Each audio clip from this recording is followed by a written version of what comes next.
அஸ்ஸலாமு அலைக்கும் வரஹ்மத்துல்லாஹி வபரகாத்துஹு. அனைவருக்கும் இனிய மாலை வந்தனங்கள். இலங்கை தென்கிழக்கு பல்கலைக்கழகத்தின் கலை கலாச்சார பீடத்தின் 2023-24 கல்வியாண்டு மாணவர்களால் இம்முறை கல்வி பொருளாதார உயர்தர பரீட்சையை தோற்றுவிக்கும் மாணவர்களுக்காக ஏற்பாடு செய்யப்பட்டுள்ள பிரைட் பாத் திட்டத்தின் ஆரம்ப நிகழ்வில் கலந்து கொண்ட உங்கள் அனைவரையும் மகிழ்வுடன் வரவேற்கின்றேன். இன்று நீங்கள் படிக்கும் ஒரு பக்கம் நாளை உங்கள் வாழ்க்கையின் ஒரு புதிய அத்தியாயமாக மாறலாம். எனவே இந்நிகழ்ச்சியை ஆரம்பிக்கும் முகமாக தலைமை உரையை நிகழ்த்த சகோதரர் ஷாகிர் ஹசனை அழைக்கின்றேன். எமது பல்கலைக்கழக வரலாற்றில் மிக முக்கியமான மைல்கல்லான இந்த பிரைட் பாத் திட்டத்தினை தொடக்க விழாவிற்கு வருகை தந்திருக்கின்ற எமது இலங்கை தென்கிழக்கு பல்கலைக்கழகத்தின் கலை மற்றும் கலாச்சார திட்டத்தின் 2023 மற்றும் 2024 ஆண்டில் கல்வியினை கற்றுக்கொண்டிருக்கின்ற எனது தொகுதி சக மாணவர்களுக்கும், அதுபோன்று 2026 ஆண்டில் உயர்தர பரீட்சையினை எதிர்நோக்கவிருக்கின்ற உயர்தர மாணவர்களுக்கும் எனது இதயம் கணிந்த சலாம். அஸ்ஸலாமு அலைக்கும் வரஹ்மத்துல்லாஹி வபரகாத்துஹு. என் வணக்கம்.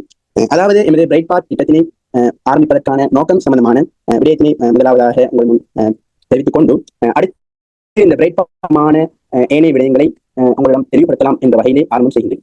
எதிர்வருகின்ற ஆகஸ்ட் மாதம் 10ஆம் தேதி அளவில் உயர்தர பரீட்சை ஆரம்பமாக இருக்கின்ற நிலையிலே அந்த பரீட்சை சிறந்த முறையில் எதிர்நோக்கி சிறந்த உயர்தரமான அது சிறந்த பெற வழிகாட்டலை வழங்க வேண்டும் என்ற நோக்கத்திலே தான் இந்த உள்ளது. அதாவது பல வழிகாட்டல்கள் வழங்கப்பட்டிருக்கலாம் கூட எமது பல்கலைக்கழக மாணவர்கள் மூலம் வழங்கப்படுகின்ற வழிகாட்டல்கள் அவர்கள் பரீட்சையிலே எதிர்நோக்கி இருக்கின்ற சவால்கள், அதை போன்ற முகம் கொடுப்புகள் அது எவ்வாறு இருக்கும் என்பது சம்பந்தமான முழுமையான தெளிவான விடயங்களை அலசி ஆராய்ந்து கடந்த 10-15 நாட்களாக இந்த திட்டத்தினை வெற்றிகரமாக ஆரம்பிக்க வேண்டும் என்ற நோக்கத்திலே தான் இந்த திட்டத்தினை நாங்கள் கொண்டு வந்திருக்கிறோம். அதுபோன்று இதனை பல்கலைக்கழக அனுமதியுடன் மேற்கொள்கின்ற அடிப்படையிலே இது சார்ந்ததான சில ஏற்பாடுகள், சில திட்டமிடல்களை நாங்கள் ஏற்பாடு செய்திருக்கின்றோம். அந்த வகையில் அந்த திட்டமிடல்களுக்கு ஏற்றவாறு பங்களிப்புகளை, ஒத்துழைப்புகளை வழங்குகின்றவர்களுக்கு மாத்திரம்தான் எமது திட்டத்தின் ஊடாக இந்த பயன்களை அவர்கள் அடைந்து கொள்ள முடியும். அவ்வாறு இல்லாத சந்தர்ப்பத்தில் உடனடியாக எமது ஏற்பாட்டுக் குழுவின் மூலம் அவர்கள் இந்த குடும்பத்திலிருந்தும் இந்த திட்டத்தில் இருந்தும் முழுமையாக நீக்கப்படுவார்கள் என்பதையும் மனவேதனையுடன் இந்த சந்தர்ப்பத்தில் தெரிவித்துக் கொள்கின்றேன். அதுபோன்று மையமாக கொண்டு ரெஜிஸ்ட்ரேஷன் நம்பர் வழங்கப்படும். அந்த நம்பரின் மூலம் தான் நீங்கள் இந்த நிகழ்வுக்கு கலந்து கொள்ள வேண்டும். ஒவ்வொரு நிகழ்விலும் ஒவ்வொரு வகுப்புகளிலும் அந்த ரெஜிஸ்ட்ரேஷன் நம்பரின் ஊடாகத்தான் நீங்கள் அந்த வகுப்புகளை பார்ட்டிசிபேஷன் பண்ணிக்கொள்ள வேண்டும். அடுத்த முக்கியமான விஷயம், இந்த நிகழ்வு முழுமையாக இலவசமாகவே ஏற்பாடு செய்யப்பட்டுள்ளது. இந்த நிகழ்வு சார்ந்து ஏதாவது பிரச்சனைகள் ஏற்படுமாய் இருந்தால் ஏற்பாட்டு குழுவிடமே அதற்கான தீர்வுகள் உண்டு. அந்த வகையிலே நீங்கள் ஏற்பாடு செய்திருக்கின்ற உத்தியோகபூர்வமான தொலைபேசி இலக்கம் உங்களுக்கு வழங்கப்பட்டுள்ளது. அந்த இலக்கத்துக்கு மாத்திரம் உடனடியாக உங்களுடைய அந்த பிரச்சனையை தெரிவித்து அதற்கான தீர்வினை பெற்றுக்கொள்ள முடியும். அதை தவிர்த்து ஏனைய இலக்கங்களுடன் தொடர்புகளை தனிப்பட்ட முறையிலோ எந்த அடிப்படையிலோ செய்கின்ற அடிப்படையில் அதற்கு எந்த சந்தர்ப்பத்திலும் நாங்கள் பொறுப்பு நீக்க மாட்டோம் என்ற விஷயத்தை குறிப்பிட்டுக் கொள்கிறேன். மிக முக்கியமான ஒரு விஷயம், இது நேரடியாக செய்யாத ஒரு திட்டம். ஆன்லைன் நிகழ்நிலை மூலம் செய்கின்ற அடிப்படையிலே பல சவால்களை எதிர்கொண்டுதான் இந்த திட்டத்தினை நாங்கள் ஆரம்பித்திருக்கிறோம். வகையிலே இதற்கு முழுமையான ஆதரவினை நீங்கள் குறிப்பிட்ட இந்த காலத்துக்குள் வழங்கிய சந்தர்ப்பத்தில் பெருமதியான பயன்களை நீங்கள் அடைவீர்கள் என்ற விடயத்தினையும் குறிப்பிட்டு இந்த நிகழ்வுக்கு வருகை தந்துள்ள அனைத்து எமது தொகுதி மாணவர்களுக்கும் அதே போன்று உயர்தர மாணவர்களுக்கும் மீண்டும் ஒரு முறை நன்றியை தெரிவித்துக் கொண்டு உமது பரீட்சையினை சிறந்த முறையில் எதிர்கொள்ளவும் இந்த திட்டத்தை வெற்றிகரமாக நடாத்துவதற்கும் அனைவரும் ஒத்துழைப்பு வழங்க வேண்டும் என்ற விடயத்தினையும் மீண்டும் ஒரு முறை ஞாபகப்படுத்தி எனது இந்த தலைமை உரையை நிறைவு செய்து கொள்கின்றேன். நன்றி, வசனம். நன்றிகள். அடுத்து மோட்டிவேஷனல் ஸ்பீச் வழங்குவதற்காக சகோதரர் ஷாத் அஹமதை அழைக்கின்றேன். வரஹ்மத்துல்லாஹி வபரகாத்துஹு. வணக்கம். ஆகஸ்ட் மாதம் உயர்தர பரீட்சை எழுதவிருக்கும், அதிலும் குறிப்பாக கலை விடம், அதாவது ஆர்ட்ஸ் ஸ்ட்ரீமில் பரீட்சை கொள்ள இருக்கும் மாணவர்கள் அனைவருக்கும் முதலில் எனது மனமார்ந்த வாழ்த்துக்களை தெரிவித்துக் கொள்கிறேன். ஒரு மோட்டிவேஷன் ஸ்பீச் ஒன்று உங்களுக்கு தார என்ற ஒரு தலைப்பு தான் வழங்கப்பட்டிருக்கு. ஆனால் நான் அதிகமான நேரம் எடுத்துக்கொள்ள மாட்டேன். ஏனென்றா அதிக அளவிலான நேரம் மோட்டிவேஷன் பண்றது பேசுறேன் நல்லா நிலங்கட்டு கொண்டிருக்க உங்களுக்கு அது அவ்வளவு நல்லா இருக்காது. ஸோ நான் உங்களுக்கு ஒரு 2 விஷயம் சம்பந்தமா பேசிட்டு இந்த உரையை முடிச்சு கொள்வேன். முதலாவது என்ன சொன்னா, நீங்க ஏலவெளி எழுதுறது சம்பந்தப்பட்டது. ரெண்டாவது ஆஃப்டர் ஏலவெலுக்கு பிறகு நீங்க செய்யக்கூடிய விஷயங்கள் சம்பந்தப்பட்டது. இப்ப முதலாவது ஏலவெளி பத்தி பேசுறேன்டா. இப்ப நீங்க இப்ப இருக்கிற இந்த சிச்சுவேஷன்ல ஒரு 3-4 வருடங்களுக்கு முன்னாடி நாங்கள் இருந்திருக்கோம். உங்களோட இந்த இதெல்லாம் தாண்டி தான் நாங்க இந்த லெவலுக்கு வந்திருக்கோம். ஸோ அதால உங்களோட நிலைமை என்னன்னு சொல்லி எங்களால் புரிஞ்சு விடையில இப்ப எங்க எக்ஸாமுக்கு நினைக்கிற 1.5 மாதம் இருக்கு. இந்த கெப்புக்குள்ள உங்களுக்கு நிறைய படிக்கணும் இருக்கும். சில பேர் தரவா முடிச்சிட்டு இருக்கீங்க, சில பேர் என்ன செய்யறீங்க, சில பேர் எக்ஸாம் செட் பண்றதா இருக்கீங்க. அப்படி ஒவ்வொரு எண்ணத்துல இருக்கீங்க. இப்ப நாங்க உங்களுக்கு இந்த விஷயம் செய்ய போறது எதுக்காக வேண்டியிருச்சுன்னா, உங்களோட எக்ஸாம் வந்துட்டு நாங்க ஒரு எதிர்பார்க்க கேள்விகள் இருந்து, அதாவது எதிர்பார்க்க சொன்னா நாங்க இப்போ பாஸ்ட் பேப்பர் அனலைஸ் பண்ணி எங்களோட பிள்ளைகள் ஒரு பேப்பர் ஒரு பாடத்தில் எடுத்திருக்காங்க. சிலவங்க என்ன செஞ்சிருக்காங்கன்னு சொன்னா, இப்ப எக்ஸாமுக்கு வந்துட்டு தொடர்ச்சியா சில கேள்விகள் வரும் சில பாடங்கள், அதாவது மாறி அதில் அனலைஸ் பண்ணி அந்த டாபிக்கள் உங்களுக்கு படிக்கிற 2 விஷயத்தை செஞ்சிருக்காங்க. இப்ப நாங்க என்ன செய்ய வரோம்டா, இப்ப என்ன எவ்வளவு நாங்க உங்களுக்கு இது பண்ணாலும் அதை படிக்கிறது அது தெரிஞ்சு அதை கொண்டு எக்ஸாமில் இது பண்றது கூட பொறுத்த தனி. இப்ப நீங்க இது வரைக்கும் ஒரு 2.5 வருஷமா படிப்பீங்க. சில பேர் செகண்ட் சைட் எழுத போறீங்க, அதுக்கும் கூட காலம் படிச்சிருக்கீங்க. அப்ப நீங்க இவ்வளவு காலமா படிச்ச எல்லா விஷயத்தையும் உங்க எக்ஸாம் நீங்க எழுத போறீங்க. எக்ஸாமுக்கு கேட்க போறது ஒரு குறிப்பிட்ட கேள்விகள், குறிப்பிட்ட விஷயங்களை தான் எழுத போறீங்க. அப்ப என்ன சொல்ல வரணும், நிறைய பேர் வந்து எக்ஸாம் செட் பண்றதா இல்லையா ஒரு 7 பயத்தில் இருப்பீங்க. உங்களுக்கான ஒரு விஷயம் என்ன சொல்ல பண்ணீங்கன்னா, நீங்க தெரியாம ஒரு எக்ஸாம் எழுதுங்க. ஏன் சொல்ல வரணும்டா, இப்ப நீங்க எப்படி இந்த முறை எழுதுறீங்கன்னு சொன்னா, நீங்க அந்த எக்ஸாம் எழுதி கொடுத்து படிங்க. எப்படி நீங்க படிக்க தான் போறீங்க. ஒரு வேளை உங்களுக்கு அந்த ரிசல்ட் நல்லபடியா வந்துட்டு இல்ல, அப்படி இல்லாத பட்சத்திலையும் உங்களுக்கு அப்படி இல்லாத பட்சத்தில் உங்களுக்கு ஒரு எக்ஸாம் நேரத்தில் நீங்க எழுதின ஒரு வேலை உங்களுக்கு இருக்கு. ஸோ அதாவது உங்களுக்கு அந்த எக்ஸாம் அந்த பயம் வராது. மற்றது நீங்க ஒரு இது வரைக்கும் 6 தவணையை ஃபேஸ் பண்ணி போட்டு தான் நீங்க ஃபைனலுக்கு போவீங்க. நீங்க அந்த 6 தவணையிலையும் தொண்டமான பேப்பர், சீட் பேப்பர் அப்படின்னு சொல்லி நிறைய பேப்பர்களை வந்துட்டு நீங்க ஃபேஸ் பண்ணிப்பீங்க. அந்த பேப்பர்களை எல்லாம் பெரும்பாலும் ஃபைனல் பேப்பர் வெளியில தான் இருக்கு. நாங்கள் அந்த பேப்பர் செஞ்சு வந்து அடிப்படையில் சொல்றேன். ஏன்னா அவங்க எல்லாம் வந்துட்டு உங்களை அந்த அளவு ட்ரைன் பண்ணுறதுக்காக வந்து பேப்பர் எடுத்திருப்பாங்க. ஸோ நீங்க பாஸ் பேப்பர் செஞ்சு பாத்தீங்கன்னு சொல்லக்கூடிய உங்களுக்கு இயல்பு அந்த விஷயம் விளங்கும். ஸோ நீங்க எந்த ஒரு பயமும் இல்லாம நிறைய பேர் வந்துட்டு இந்த ஃபெயில் ஆகிறதுக்கான காரணம் என்ன, அவங்க 6 தவணையில நல்ல மார்க்ஸ் எடுத்திருப்பாங்க, ஃபைனல்ல போடுறதுக்கான காரணம் என்னன்னு அவங்களுக்கு ஒரு நர்வஸ் பயம் வரும். 6 தவணை எடுத்துருவோம், இந்த தவணை எடுத்துருவோமா, செஞ்சிடலாம் மாட்டோம் நம்ம அவங்களுடைய வாரத்தால தான் அவங்க அந்த எண்ணத்திலேயே அந்த யோசனை அவங்களுக்கு வாரத்தாலே அவங்களோட ரவாசி ஸ்ட்ரென்த் குறைஞ்சிடும். ஸோ என்ன சொல்ல வரேன், நீங்க உரமா இந்த விஷயத்தை மைண்ட் பண்ணாங்க சும்மா நோமலா எடுத்துட்டு போய் கூட உங்களுக்கு தெரிஞ்சது எழுதிட்டு அப்படியே எக்ஸாம் முடிச்சுட்டு அப்படியே வாங்க. நீங்க பெருசுபடுத்தினீங்கன்னு சொன்னா உங்களுக்கு இருக்கிற டைம் கொஞ்சம் மாதிரி வழங்கும். நீங்க படிக்க வச்சிருக்க விஷயங்களை படிச்சுக்கலாம், போய் நிறைய இது பண்ணி பேசுங்க. மற்றது ஏலவல் விஷயம் ஓகே, உங்களுக்கு ஏலவலுக்கு மேல நிறைய விஷயம் சொல்லியிருப்பாங்க. ஸோ ஏல் சம்பந்தமா சொல்றது ஓகே. அடுத்து நான் என்ன சொல்றேன்னு சொன்னா ஏலவல் விஷயம். இப்ப என்ன சொல்ல வரேன்னு சொன்னா நாங்க ஒரு யூனிவர்சிட்டி ஸ்டூடெண்ட் வாயில எங்களோட ஃபேக்கல்டி எங்களோட பெட்ஜ் எடுத்து கொண்டு வாங்க ஒரு 400 பேருக்கு மேலே இருக்கும். ஆனா இப்படி விஷயம் செய்யறதுக்கு முன்னாடி இருக்கிறது ஒரு குறிப்பிட்ட ஹன்சமான நாட்கள். நான் என்ன சொல்ல வரேன்னு சொன்னா நீங்க நாளைக்கு யூனிவர்சிட்டி வந்ததுக்கு பிறகு ஒரு எங்கேயோ நீங்க அட்டன் பண்ணி போவீங்க தானே, அப்படி போனதுக்கு பிறகு உங்களுக்கு எந்தவித பெனிஃபிட்டும் இல்லாத சில விஷயங்கள் சொசைட்டிக்காக செய்ய வேண்டிய டைம் வரும். அந்த நேரம் நீங்க என்ன செய்யணும் பின்னிக்கப்படா. இப்ப எங்களுக்கு இந்த விஷயம் செய்யறதால எந்த பெனிஃபிட் கிடைக்க போறோம், நாங்க செய்யறது முழுக்க உங்களுடைய ஒரு நல்ல கதை செய்யறோம். எனக்கு பிள்ளைகளுக்கு ஏதாவது எங்களால் ஒரு நன்மை கிடைக்க மாட்டேங்க வேண்டி தான் எங்களுடைய நிறைய கஷ்டப்பட்டு நிறைய விஷயங்கள் செய்யறாங்க. எங்களுக்கு லெக்சர் போற டைம் அப்ப அந்த டைம் கழிச்சு நாங்க உங்களுக்கு டைம் ஒதுக்கி செய்யறோம். அதுல நீங்க வந்துட்டு எல்லாருக்கும் வந்து கிடைக்காட்டி கொஞ்சம் பேர் வந்திருக்கீங்க இது செஞ்சு அப்ப எங்களுக்கு எல்லாம் போதும். அப்ப என்ன சொல்ல வரேன்னு சொன்னா நீங்க சில விஷயங்களுக்கு முன்னு வரணும். இப்ப அந்த உங்களுக்கு அந்த முன்னு வரதுக்கு உண்டான ஒரு இடத்தையும் ஒரு எப்படி சொல்ற அந்த ஒரு தைரியத்தை தாரதுக்கு உங்களுக்கு இந்த படிப்பு தமிழ். இப்ப நாங்க யூனிவர்சிட்டி ஸ்டூடெண்ட்ஸ் அடிப்படையில் தான் நீங்க எல்லாரும் படிக்கிறது வந்திருக்கீங்க வளர்ந்தா. இப்ப இதை நாங்க எதுவுமே இல்லாம சும்மா நண்பர்கள் இணைஞ்சிருக்கீங்க, நீங்க யார் கிளாஸ் வைக்கிறதுக்கு சில பேர் பெரும்பாலும் வந்திருக்கு. அப்ப அந்த தகுதி கொண்டு வருது தானே, அந்த தகுதி உருவாக்குறது படிக்க முடியாது. இப்ப எல்லாரும் பெரும்பாலான பேர் சொல்லுவாங்க என்ன ஆர்ட்ஸ் படிச்சா இந்த பிரயோஜனம் இல்ல, ஆர்ட்ஸ் படிச்சா வேலை இல்லை, பெரும்பாலான இடங்கள் இருக்கு. ஆனா நீங்க ஆர்ட்ஸ்க்குள்ள வந்தீங்கன்னு சொன்னா உங்களுக்கு விளங்கும் இதுல என்ன விஷயங்களை நாம செஞ்சு அடுத்து போகலாம்னு சொல்லி. இப்ப நீங்க உதாரணத்துக்கு ஒரு யூனிவர்சிட்டி வாரீங்கன்னு சொன்னா நீங்க அந்த யூனிவர்சிட்டி வந்து நல்லா படிச்சு நல்லா கிளாஸ் அடிச்சு ஒரு லெக்சர் ஆகிற வாய்ப்பு இருக்கு. அதை தாண்டி நிறைய விஷயங்கள் புது பாடங்களுக்கு அதில் படிச்சுட்டு அடுத்த காலத்துக்கு போகலாம். மற்றது இப்படியான விடயங்களை செஞ்சு நீங்க உங்களோட சமூகத்தை ப்ரூவ் பண்ணலாம். இப்ப எல்லாரும் படிப்பதை ஒரு பிசினஸ் ஒரு இதுக்கு கொண்டு வர ஒரு மேலே இருக்கு. நாம நல்லா படிக்கிறத ஃபர்ஸ்ட் என்ன செய்யணும், நாம 4 பேர் சொல்லிக் கொடுத்த மாட்டா நம்ம படிப்பினுடைய வெற்றி அது அடங்கி இருக்கு. இப்ப என்ன சொல்ல இப்ப உங்களுக்கு எல்லாம் நீங்க இந்த ஏலவல் முடிச்சு போட்டு அதுக்கப்புறம் எவ்வளவு காலம் படிக்க வச்சிருக்கீங்கன்னு சரியா. ஆனா நீங்க அடுத்த ஒரு யூனிவர்சிட்டி போறீங்க எங்கேயாவது ஒரு இடத்துல போறீங்கன்னு சொன்னா அந்த இடத்துல நீங்க ஸ்கூல்ல சில பேர் இந்த விஷயங்களுக்கு முன் வராம எப்படி இருந்தீங்க. எங்க நிறைய பிள்ளைகள் ஸ்கூல்ல எப்படி விஷயங்கள் செஞ்சல அவங்க எல்லாம் ஸ்கூல்ல இப்படி இருந்து யூனிவர்சிட்டி வந்து நம்ம ஸ்கில் டெவலப் பண்ணி இந்த அளவுக்கு வந்திருக்காங்க படிக்கிறது. நிறைய பிள்ளைகள் படிக்கல, ஆனா அவங்க அந்த அளவுக்கு முன்னாடி வந்திருக்காங்க. அது காரணம் அந்த படிப்பு யூனிவர்சிட்டிங்க. சோ அதால நான் என்ன சொல்ல வரேன்னு சொன்னா நீங்க படிங்க, படிச்ச படிப்பை இன்னொரு ஆளுக்கு வேண்ட அளவுக்கு சொல்லிக் கொடுக்குற அளவுக்கு படிங்க. அது உங்களுக்கு இப்ப ஹெல்ப்ஃபுல் ஆகும். அதை தாண்டி மத்தாக்களுக்கு நம்ம சொல்லிக் கொடுக்கறதாலையும் மற்றவங்களை உயர்த்தி விட மட்டும் நம்ம இருக்கிற வரையும் நம்ம கலங்கள் அறியும். சோ அதால ஃபியூச்சர்ல வேலை இல்லை மற்ற விஷயங்களை நம்ம பேசுவாங்க நினைப்பாங்க. கல்வியால நம்மளுக்கு பணம் எடுத்த தாண்டி சமூகத்தில் ஒரு அந்தஸ்து மதிப்பு மரியாதை கிடைக்கும். அந்த மதிப்பு மரியாதை எவ்வளவு பணம் இருந்தாலும் நம்ம வாங்கியிருக்க முடியாது. சரியா, அதனால என்ன செய்யுங்க எல்லாம் நல்லா படிச்சு நிறைய பேர் யூனிவர்சிட்டி கொலிச்சு போறாங்க. அந்த அது உங்களை பொறுத்து யூனிவர்சிட்டி போங்க கொலிச்சு போங்க எங்க போங்க. ஆனா நீங்க கற்கக்கூடிய கல்வியை எங்களுக்கு மற்றவங்களுக்கு சொல்லிக் கொடுக்கணும், மற்றவங்களுக்கு அது சம்பந்தமான ஒத்துழைப்பு உதவிகளை வழங்கணும் கொள்கையில நீங்க வந்துட்டு உறுதி அறிங்க. எனக்கு மேல பேசி பேச மாட்டேன். பெரும்பாலும் எல்லா எக்ஸாம் நல்ல ஏழுமான உதவிகளை நாங்க உங்களுக்கு செய்வோம். நீங்க இதுல வந்துட்டு தொடர்ச்சியா இருங்க. மற்ற இப்ப இதுல கணிசமான நாட்கள் அட்டா இருக்கிறீங்க, நிறைய பேர் அட்டா இல்ல இன்னும் உங்களுக்கு தெரிஞ்ச ஃப்ரெண்ட்ஸ் மாதிரி இருப்பாங்க. நீங்க இது முடிஞ்ச அவங்களுக்கு இன்ஃபார்ம் பண்ணுங்க, பண்ணி அவங்களையும் வேறு மாட்டோம் இதுல ஜாயின் ஆகி அவங்களையும் பயன்பெற சொல்லி சொல்லுங்க. அவ்வளவுதான். Best of luck for examination. அஸ்ஸலாமு அலைக்கும். வணக்கம். நன்றி. அடுத்த ஒவ்வொரு பாடமும் எவ்வாறு முன்னெடுக்கப்படும் என்பது தொடர்பாக உங்களுக்கு அறிய தரும் நேரம். எனவே முதலாவதாக புவியியல் பாடம் தொடர்பான உரையை வழங்குவதற்காக சகோதரர் ஆர் என் இசாமை அழைக்கின்றேன். Okay, thank you. அனைவருக்கும் அஸ்ஸலாமு அலைக்கும் வரஹ்மத்துல்லாஹி வபரகாத்துஹு. வணக்கம். நான் பேசுறது கிளியரா கேக்குதானே? Okay right. எல்லாரும் ஆர்வமா வந்திருப்பீங்க. இதனால ஏற்பாடு செய்யப்பட்ட உங்களை 2023-24 பேட்ச் அதனால ஏற்பாடு செய்யப்பட்ட இந்த மிகப்பெரிய அளவான ஒரு செமினார் கருத்தரங்குடைய ஒரு ஓப்பனிங் செரமனில கலந்து கொண்டவங்க எல்லாருக்கும் முதலாவது எனது நன்றியை சொல்லிக் கொள்றேன். அனைவருக்கும் ஜஸாக்கல்லாஹு ஹைர், நன்றி. என்ன சொன்ன இந்த வாய்ப்பு வந்து எல்லாருக்கும் கிடைக்க போறது இல்லை. என்ன நீங்க ஒரு அதிர்ஷ்டசாலிகள் என்றுதான் சொல்லணும். என்னன்னு சொன்னா எல்லாருக்கும் அந்த வாய்ப்பு கிடைக்க மாட்டுச்சு. இப்போ முதலாவது நாங்கள் நேரடியாக பாடத்துக்குள்ள போய்க்கொள்வோம். என்ற பின்னுக்கு ஒவ்வொரு பாடம் சம்பந்தமாக நிறைய பேர் பேசுறதுக்கு இருக்காங்க. முதலாவது இந்த ஜியோகிராபி பாடம், என்ன புவியியல் பாடம் இதுல இருக்கிறவங்க எடுத்திருப்பீங்க. இந்த புவியியல் பாடத்தை பொறுத்தளவுல செஸ்கோர் கூடின ஒரு பாடங்கள், நிறைய பாடங்கள் செஸ்கோர் கூடின பாடங்களாக இருக்கும். அப்ப அந்த செஸ்கோர் கூடின பாடத்துல ஜியோகிராபி பாடம் மிக முக்கியமான ஒரு பாடம்.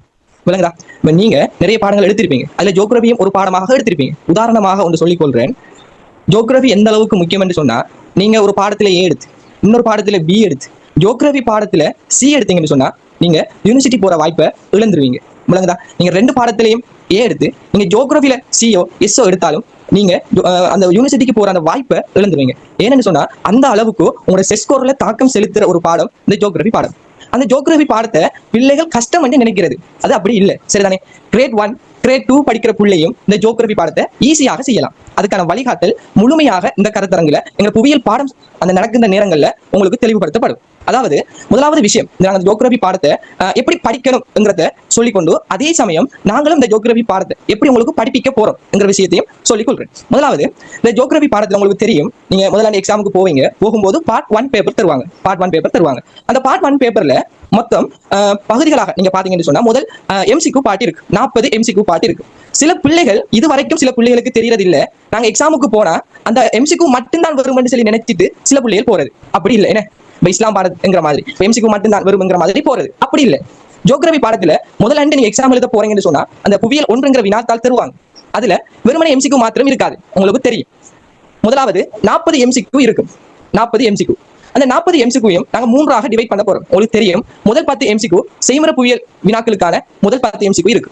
ரெண்டாவது 15 பௌதிக புவியியல் எம்சிக்யூவும் 15 மாநில புவியியல் எம்சிக்யூவும் இருக்கு. அப்ப இந்த எம்சிக்யூல தான் நிறைய பிள்ளைகள் என்ன செய்யறதுன்னா மார்க்ஸ் குறை எடுக்கிறதுக்கான காரணம் இதுதான். ஏன்னா நாங்க நிறைய பேரை பார்த்திருக்கோம், எக்ஸாம் போவாங்க, எழுதிப்பட்டு வருவாங்க, ஜியோகிராபி பாடம் எப்படின்னு கேட்டா ஈஸி அல்ஹம்துலில்லாஹ் நான் செய்திருக்கேன். ஓகே, ரிசல்ட் வந்ததுக்கு பிறகு பார்த்தா சி மார்க்ஸ், எஸ் மார்க்ஸ். ஏன்னா டேர்ம் எக்ஸாம்ல ஏ மார்க்ஸ் எடுத்த பிள்ளையும் அந்த டேர்ம் எக்ஸாம்ல ஏ மார்க்ஸ் எடுத்த பிள்ளையும் ஃபைனல் எக்ஸாம்ல சி மார்க்ஸ் எடுத்திருக்கு. அப்ப என்ன காரணம் கேட்டா சொல்லுவாங்க, நான் எல்லாமே சரியா தான் செய்தேன், எஸ்சிலாம் அவங்க தான் செய்தேன், நான் வேர்ட் பேப்பர்லாம் குறிச்சேன், எல்லாமே சரியா தான் செய்தேன் என்று சொல்லுவாங்க.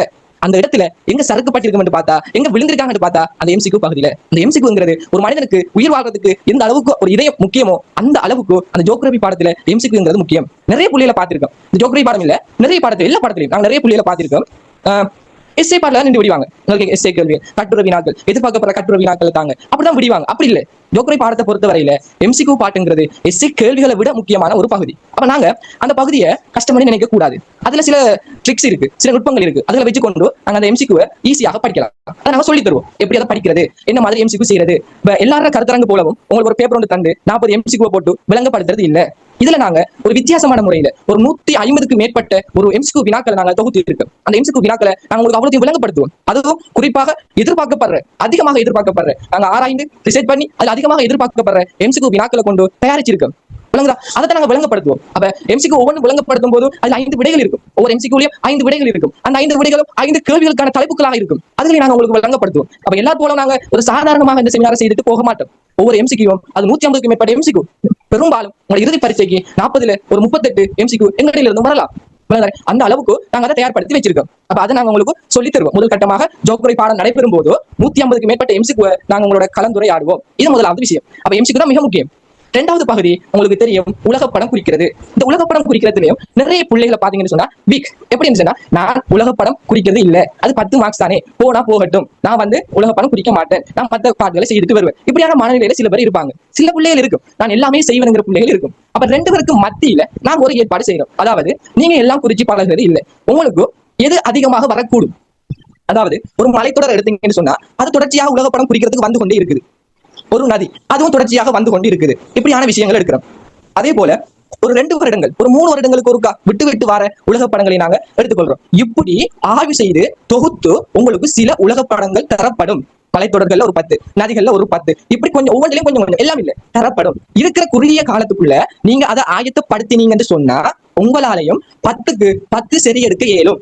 அப்ப நான் இதுவரைக்கும் செய்யவே மாட்டேங்கிற ஒரு பிள்ளை நாங்க செலக்ட் பண்ணி தார விஷயங்களுக்குள்ள இருந்து படிச்சுட்டு போகும்போது அந்த பிள்ளையாலையும் செய்ய இயலும். நாங்க மத்த செமினார் மாதிரி ஒரு 10 உலகப்படத்தை போட்டா அந்த 10ல இருந்து 8 10 வருமா ஃபைனலுக்கு? அப்படி செய்ய இயலாது. அந்த செமினார் என்ன அது சரியான ஒரு செமினாராக இருக்காது. அதனால நாங்க ஒவ்வொரு விஷயத்தையும் ஆய்வு செய்திருக்கோம், அணுவாக ஆய்வு செய்திருக்கோம். அதை நாங்க அதுல செல்வோம். ஒவ்வொரு விஷயம் படிப்பிக்கும் போது நாங்க இதை எப்படி தொகுத்திருக்கோம்ங்கிறத சொல்லுவோம். அந்த அடிப்படையில தான் அந்த உலகப்படம் தயாரிக்கப்பட்டிருக்குது. அதுக்கு நாங்க செலவழிப்போம், சரிதானே? அதுக்கு நாங்க அந்த உலகப்படத்துக்கு எப்படி அதை நாங்க ஈஸியா செய்து கொள்றோங்கிற அனைத்து வழிகாட்டலும் அந்த உலகப்படம் தொடர்பாக உங்களுக்கு தரப்படும். அதுல இருக்கிற விஷயங்களை மட்டும் தான் குறித்து கொண்டு போறது. அதுல இருக்கிற விஷயங்களே பாத்தீங்கன்னா போதும்.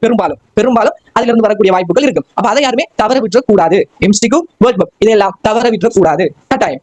3வது விஷயம் நாங்க படிப்போம் மெட்ரிக் மேப், சரிதானே? 3வது விஷயம் நாங்க படிப்போம் மெட்ரிக் மேப். இப்ப நாங்க எல்லாரும் செமினார் போலவும் ஒரு மெட்ரிக் மேப்பை தந்து அதுக்கு கீழே ஒரு 8 கேள்விகளை தந்து அந்த மெட்ரிக் மேப்பை நாங்க உங்களுக்கு விளங்கப்படுத்துறது இல்ல, தெளிவா வழங்கி கொள்ளணும். ஒரு மெட்ரிக் மேப்ல ஒரு அம்சத்தை தான் குறிப்பாங்க. ஒரு செமினார்ல ஒரு மெட்ரிக் மேப் போட்டா அதுல இந்த ஏங்கிறதுல சாய்வு என்ன தான் கேட்பாங்க. அதுக்கு நீங்க சரியா விட சொல்லிடுவீங்க. ஆனா இன்னும் வீக்கான பிள்ளைகள்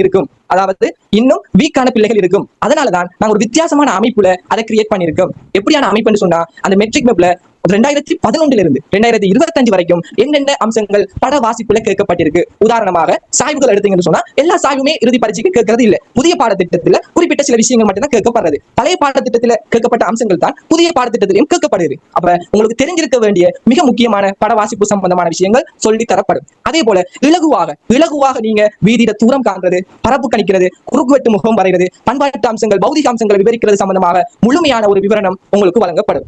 படிச்சாலே போதும். இதுகளை நீங்க படிச்சு கொண்டாலே போதும். நீங்க ஒவ்வொருவரும் ஒவ்வொரு சேர்மார்ட்ட ஒவ்வொரு இடத்துல இருந்து படிச்சிருப்பீங்க. ஆனா எங்க வழிகாட்டல் உங்களுக்கு அதுல தனித்துவமானதாக இருக்கும். அந்த பகுதி, இந்த 3 பகுதியும் மிக முக்கியமான பகுதி. இந்த 3 பகுதியையும் நீங்க சரியாக செய்றீங்கன்னு சொன்னா உங்களாலையும் ஜியோகிராஃபி பாடத்திலே A மார்க்ஸ் எடுக்க இயலும். இந்த 3 மிக முக்கியமான பகுதி. சரிதானே? அதுக்கான முழுமையான வழிகாட்டல் நாங்க உங்களுக்கு தருவோம். அடுத்த விஷயம் செய்முறை புவியல் அந்த கட்டுரை வினா பகுதி. அதுல நீங்க 2 வினா செய்ய வேண்டி வரும். இறுதி பரீட்சையில மொத்தம் 4 வினா தருவாங்க. அதுல 2 வினா செய்ய வேண்டி வரும். நாங்க என்ன செய்திருக்கோம்னு சொன்னா மொத்தமாக 6 வினாக்கள் தயார் நிலையில வச்சிருக்கோம். செய்முறை புவியல் கட்டுரை வினா பகுதிக்குள்ள 6 வினாக்களை தயார் நிலையில வச்சிருக்கிறோம். அந்த 6 வினாக்களுமே அதிகமாக எதிர்பார்க்கப்படுற வினாக்கள். அதுல 3 அந்த வரைமுக சம்பந்தமான வினாக்களும், 3 வினாக்கள் உங்களோட நோட்ஸ் பகுதி சார்ந்த வினாக்களுமாக இருக்கும். அப்ப இதை நாங்க உங்களுக்கு முழுமையாக தயார்படுத்தி தருவோம். அப்ப யோசிச்சு பாருங்க, அந்த 6 வினாக்கள்ல இருந்தும் ஏதோ ஒரு 2 வினா உங்களால எழுதக்கூடிய மாதிரி இருக்கும். அதுக்கான முழுமையான வழிகாட்டல் உங்களுக்கு நாங்க தருவோம் இன்ஷா அல்லாஹ். சரிதானே? அப்ப எதுவுமே நீங்க கஷ்டமாக நினைக்க கூடாது. எல்லாமே இலகுவான முறையில உங்களுக்கு கற்பித்து தரப்படும். இறுதியாக விடையும் தரப்படும். அப்ப நீங்க ஒரு W இருக்கிறீங்க, ஒரு S இருக்கிற உங்களுக்கு எல்லாம், C இருக்கிறவங்களுக்கு எல்லாம் இது ஒரு வரப்பிரசாதம். இறுதியாக 2வது நாள் என்ன இவ்வளவும் முதல் நாள் உங்களுக்கு தரப்படுற வினாப்பத்திரத்திலிருந்து பேசினேன். இப்ப நீங்க 2வது நாளைக்கு நீங்க ஜோக்கரை பாடம் செய்ய போவீங்க. அந்த நேரம் வினாப்பத்திரம் 2 தரப்படும். அந்த வினாப்பத்திரம் 2ல மொத்தம் 8 கேள்வி இருக்கு. 3 மணித்தியாலம் செய்ய போறீங்க. அந்த 8 கேள்வியில 4 கேள்வி பௌதிக புவியியல், 4 கேள்வி மாநில புவியியல். அந்த 4 பௌதிக புவியியல்லையும் தரம் 12ல இருந்து 2 கேள்வி எடுப்பாங்க. தரம் 13ல இருந்து 2 கேள்வி எடுப்பாங்க. அது போலதான் மாநில புவியியலுக்கும். அப்ப யோசிச்சு பாருங்க, தரம் 12ல நீங்க ஒரு பௌதிக புவியியல்ல ஒரு 7 அலகு படிக்கிறீங்கன்னு சொன்னா இறுதி பரீட்சைக்கு 2 தான் வரப்போகுது. நாங்க கெஸ் பண்றோம் ஒரு 5 பௌதிக புவியியல் வினாக்களை கெஸ் பண்ணி வச்சிருக்கோம் எங்க பேப்பருக்குள்ள. சரிதானே? தரம் 12 தரம் 13 2ம் சேர்ந்து 5 பௌதிக புவியியல் வினாக்களை தயார்படுத்தி வச்சிருக்கோம். உங்களுக்கு எத்தனை வரப்போகுது? 4 வரப்போகுது. நீங்க எத்தனை செய்யணும்? 2 செய்யணும். அந்த 5ல இருந்து ஒரு 2 வந்தா உங்களால செய்யக்கூடிய மாதிரி இருக்குமா இல்லையா? அதே போலதான் மாநில புவியியலும். அதே 5 வினாக்களை நாங்க மாநில புவியியலும் தயார் நிலையில வச்சிருக்கோம். அதுல இருந்து 2 கேள்வி செய்யக்கூடிய மாதிரி இருக்குமா இல்லையா? அத கடைசியாக 7வது விரும்பின ஒரு பகுதியிலிருந்து ஒரு கேள்வி எடுத்து செய்து மொத்தமாக 5 கேள்விகளுக்கு நீங்க விடை அளிக்க வேண்டும். அப்ப முதல் ஆண்டு செய்யற பேப்பர் 100, 2வது ஆண்டு செய்யற 5 கேள்விகளுக்கு 100 மார்க்ஸ், மொத்தம் 200 மார்க்ஸ். அதை 2ஆ பிரிச்சீங்கன்னு சொன்னா 100 மார்க்ஸ் கிடைக்கும். அப்ப ஜியோகிராஃபி பாடத்துல ஒரு வினாத்தாள கட்டமைப்பு வழங்கிக் கொள்றதோடு எந்த அடிப்படையில வினாக்கள் வினவப்படுது என்று பார்த்து அந்த அடிப்படையில நீங்க உங்களோட பரீட்சையை எதிர்கொள்வீங்களானால் நிச்சயமாக உங்களாலேயும் சிறந்த பெறுவரை எடுத்துக்கொள்ள முடியும். சரிதானே? ஓகே. அப்ப நாங்க மேலதிகமான விஷயம், அதாவது இந்த பாடம் எப்ப ஸ்டார்ட் ஆகும், ஜியோகிராஃபி பாடம் எப்ப ஸ்டார்ட் ஆகும், அதுல டைம் டேபிள் என்னென்ன டைம்ல என்னென்ன பாட் நடக்கும், எல்லாமே ஒரே நாள்ல நடக்காது. சரிதானே? எம்சிக்கு ஒரு நாள்ல குறிப்பிட்ட மணித்தியாலத்துக்கு தான் நடக்கும். அதே போலதான் மெட்ரிக் மேப் ஒரு நாள்ல குறிப்பிட்ட மணித்தியாலத்துக்கு தான் நடக்கும். அப்ப அது சம்பந்தமான டேட், அது சம்பந்தமான வழிகாட்டல் அனைத்தும் உங்களுக்கு இந்த குழுமத்துல பதிவிடப்படும். சரிதானே? அந்த விஷயத்தை சொல்லிக்கொண்டு நான் அந்த ஜியோகிராஃபி சம்பந்தமான சகல விஷயங்களும் உங்களுக்கு ஒரு அளவா பேசியிருக்கேன்னு நினைக்கிறேன். இதோட என்னுடைய ஸ்பீச்சை நான் முடிச்சு கொள்றேன். நன்றி அனைவருக்கும். நன்றி. வசலாம். ஓகே. நன்றி. அடுத்து அரசியல் பாடம் தொடர்பான உரையை வழங்க பி. கௌஷல் என அழைக்கின்றேன். டாக்டரும் முதலாவதாக இன்று நாம் ஒன்றிணைவதற்கு அற்புதமான வாய்ப்பை வழங்கிய இல்லாமல் இறைவனுக்கும் எனது மனமார்ந்த நன்றியை தெரிவித்துக் கொள்கிறேன். இந்த பிரெட் பாத் குழுவை உருவாக்குவதற்கு ஒத்துழைப்பு நல்கிய 2023-24 கல்வியாண்டுக்குரிய கலை மற்றும் கலாச்சார கூட மாணவர்களுக்கும் பல்வேறு இடர்பாடுகளுக்கு மத்தியிலும் இந்த சூம் ஓரியன்டேஷன் நடத்துவதற்கு ஏற்பாடு செய்த பிரெட் பாத் மேனேஜ்மெண்ட் குரூப்புக்கும் நன்றியை தெரிவித்துக் கொண்டு ஒரு இலக்கை நோக்கி நம்மோடு இணைந்து பயணிக்க வந்திருக்கும் கலைத்துறை மாணவர்களுக்கும் வணக்கத்தை தெரிவித்துக் கொண்டு, கலைத்துறையில சமூக விஞ்ஞான பாடங்கள் ஒன்றா இருக்கக்கூடியது பொலிட்டிகல் சயின்ஸ். அதுலயும் சமூக விஞ்ஞானங்கள் அதிக அளவு செட் ஸ்கோரை உயர்த்தி தரக்கூடிய ஒரு பாடமாக இருக்கு. அதுலயும் செட் ஸ்கோர் அதிகமாக உயர்த்தி தரக்கூடிய ஒரு பாடமாக இந்த அரசியல் விஞ்ஞானம் அப்படிங்கிற ஒரு பாடம் காணப்படுது. நாங்க இதையொட்டி இனி வரக்கூடிய இந்த சூம் லெக்சர் நடத்த போறோம் அப்படின்னு சொல்லி பார்த்தோம் சொன்னா, ஒரு ஃபைனல் பேப்பருக்கு எப்படி ஒரு வினாத்தாள் வருமோ அதையொட்டி கடந்த கால பாஸ் பேப்பரை மையப்படுத்தி அனலைசிங் செய்து ஒரு முதல் பேப்பராக இது வடிவமைக்கப்பட்டிருக்கிறது. இதுல பார்த்தோம் சொன்னா வினாப்பத்திரம் ஒன்றானது 100 புள்ளிகளை கொண்டதாக காணப்படுகிறது. பகுதி ஏ, அதாவது வினாப்பத்திரம் ஒன்றில் பகுதி ஏ ஆனது 30 MCQவும் பகுதி பியில 20 ஸ்ட்ரக்சரையும் கொண்டு ஒழுங்கமைக்கப்பட்டிருக்கும். இதுல எந்தெந்த பகுதியை படிப்பதன் மூலமாக இலகுவாக நுணுக்கமான முறையில எவ்வாறு விடையளிப்பது அப்படிங்கிற தொடர்பாகவும், எம்சிக்யூ பார்த்தோம்னு சொன்னா ஒரு கேள்வி கொடுத்து அதுக்கு 5 ஆன்சர்கள் காணப்படும். 5 ஆன்சரும் சரியானதாக இருக்கும். அதை எவ்வாறு ஒரு சரியான ஆன்சரை எவ்வாறு தெரிவு செய்வது என்பதனையும், அடுத்து 2ஆம் நாள் உங்களுக்கு வழங்கப்படுவது வினாப்பத்திரம் 2, இதுவும் 100 புள்ளிகளை கொண்டதாக வழங்கப்படும். அதுல பகுதி ஏ, பி, சி ஆகிய கட்டமைப்பு வினாக்களை கொண்டதாக ஒழுங்கமைக்கப்பட்டிருக்கும். இதுல சரியான டைம் மேனேஜ்மெண்டை எவ்வாறு ஒழுங்கமைத்துக் கொள்வதும், மற்றது எந்தெந்த முறையில ஆன்சரை எழுதினா எப்படி உங்களுக்கு உயர்ந்த புள்ளிகளை பெற்றுக்கொள்ளலாம் என்பது தொடர்பாகவும் எங்களால் வழிகாட்டப்படும். அரசியல் பார்த்தோம் அப்படின்னு சொன்னா ஒரு வாழ்க்கையோட ஒரு இணைந்த பாடமாக தான் காணப்படுது. நாம அன்றாட வாழ்க்கையில பயன்படுத்தக்கூடிய சொற்களை கொண்டு போயிட்டு அந்த பேப்பருக்கு நம்ம எழுதுற மூலம் நம்மளால முறையான புள்ளிகளை பெற்றுக் கொள்ள முடியாது. அதுக்கான சரியான கலை சொற்களை இவ்வாறு வழங்குவது தொடர்பாகவும் எங்களால் என்ன செய்ய முடியும் அப்படின்னு சொன்னா வழிகாட்டப்படும். அரசியல் விஞ்ஞானத்தில் காணப்படக்கூடிய இந்த 15 யூனிட்டையும் இனி வரக்கூடிய இந்த 47 நாட்கள்ல எப்படி படிச்சு பரீட்சைக்கு தயாராகி சிறந்த பெறுபேறுகளை பெறுவது தொடர்பாகவும் டைம் மேனேஜ்மெண்ட் தொடர்பான வழிகாட்டலும் எங்களால் வழங்கப்படும். இந்த வருடம் உங்கள் வாழ்க்கையில் ஒரு முக்கிய திருப்புமுனை. அதனால் முழு கவனத்துடன் படித்து உங்கள் இலக்கை அடையுங்கள் என கூறி இந்த வாய்ப்புக்கு நன்றி கூறி விடைபெறுகிறேன். நன்றி. அடுத்து இஸ்லாம் பாடம் தொடர்பான உரையை வழங்க சகோதரர் மௌலவி MM இப்ராஹிமை அழைக்கின்றேன். இந்த ஜூம் மீட்டிங்க்கு என்னோட பெட்ஜை பிரதிநிதித்துவப்படுத்தி வந்திருக்கக்கூடிய எல்லாருக்கும் முதற்கண் இஸ்லாத்தின் கணக்கையாம் சலாத்தை ஏற்றி வைக்கிறேன். அஸ்ஸலாமு அலைக்கும் வரஹ்மத்துல்லாஹி வபரகாத்துஹு. அதே மாதிரி எங்களுக்கு தெரியும் எங்களோட பெட்ஜால நாங்கள் ஆர்கனைஸ் பண்ணிக்கிற A-level சப்ஜெக்ட், அதாவது இந்த முறை A-level தோற்றிருக்கக்கூடிய மாணவர்களுக்கான சில வழிகாட்டல் கருத்தரங்குகள் நாங்கள் இன்ஷா அல்லாஹ் ஏற்பாடு செஞ்சுக்கிறோம். அந்த அடிப்படையில் இஸ்லாம் பாடத்தை பொறுத்த வரைக்கும் நாங்கள் ஒரு பேப்பர் ஸ்ட்ரக்சர், அதாவது நீங்கள் ஃபைனல் பேப்பர் எப்படி நீங்கள் உங்களோட ஃபைனல் பேப்பர் வருமோ அந்த அடிப்படையில் தான் நாங்கள் என்ன செஞ்சுக்கணும் சொன்னால் ஒரு ஃபைனல் பேப்பர் ஒன்று நாங்கள் கிரியேட் பண்ணி அதில் மோஸ்ட்டாக நாங்கள் எதிர்பார்க்கக்கூடிய வினாக்களை நாங்கள் உங்களுக்கு இன்க்ளூட் பண்ணிக்கிறோம். அந்த அடிப்படையில் இந்த செமினார் எப்படி நடக்கும்னு சொல்லி நான் உங்களுக்கு சொன்னால் அது மிச்சம் பிரயோசனமாக இருக்கும் என்ற அடிப்படையில் நாங்கள் எங்களோட செமினார் எப்படி நடக்கும்னு சொன்னால் MCQ 100 உங்களுக்கு தருவோம். அப்போ உங்களுக்கு தெரியும் ஏற்கனவே உங்களோட ஸ்ட்ரக்சர் எப்படி வரும்னு சொன்னால் Part 1 முழுமையாக MCQ 50 MCQ வரும். அப்போ அந்த 50 MCQலையும் நீங்கள் குறைஞ்சது 45க்கு மேலே ஸ்கோர் பண்ணினான்னு சொன்னால் தான் உங்களுக்கு லேசான முறையில் இஸ்லாம் பாடத்தில் A எடுக்கிறதுக்கான ஒரு வழிகாட்டல் இருக்கும், ஒரு சான்ஸ் வந்து இருக்கும். அதே மாதிரி நீங்கள் MCQவில் குறைஞ்சிட்டாங்கன்னு சொன்னால் நாங்கள் அதாவது ஸ்ட்ரக்சர் கேள்வி தான் நீங்கள் என்ன செய்யணும் கொஞ்சம் கூட்டணும். அப்ப ஸ்ட்ரக்சர் கேள்வியில கூட்டுறன்னு சொல்றது நிறைய பேருக்கு ஒரு டைம் மேனேஜ்மெண்ட் இல்ல, அதே மாதிரி ஒரு கஷ்டமான ஒரு காரியமாக போயிடும். அப்ப அதனால நாங்க என்ன செஞ்சோம்னு சொன்னா உங்களுக்கு 50 MCQ உங்களுக்கு ஃபைனல் பேப்பர் வரும் என்றதால நாங்க ஒரு 100 MCQ உங்களுக்கு தருவோம். 100 MCQ நாங்க தொகுத்து வச்சிருக்கோம். அப்ப அந்த 100 MCQ தான் உங்களுக்கு என்ன செய்யும் இந்த செமினாரின் மூலமாக உங்களுக்கு கிடைக்கும். அதே மாதிரி பார்ட் 2 பகுதியை பார்த்தோம்னு சொன்னா உங்களோட ஃபைனல் பேப்பர் எப்படி வரும்னு சொன்னா பகுதி 1ல 3 பெரிய கேள்விகள் வரும். அந்த 3 பெரிய கேள்விகளுக்கும் மார்க்ஸ் அடிப்படையில் அந்த கேள்விகள் அமைக்கப்பட்டிருக்கும். உதாரணமாக அந்த பகுதி 1க்கு வரக்கூடிய ஒரு பெரிய கேள்விகளுக்கு 4 சப் கேள்விகள் இருக்கும். அந்த 4 சப் கேள்விகளும் 2 மார்க்ஸ், 4 மார்க்ஸ், 6 மார்க்ஸ், 8 மார்க்ஸ் அடிப்படையாக கொண்டதாக வரும். அப்ப இந்த ஒவ்வொரு மார்க்ஸுக்கும் நீங்க சில மெத்தட் இருக்குது, அந்த மெத்தட் படி தான் எழுதணும். அப்படி எழுதினு சொன்னா உங்களுக்கு என்ன செய்யலாம், பெரிய ஒரு ஸ்கோரை அடைஞ்சு கொள்ள இயலும்.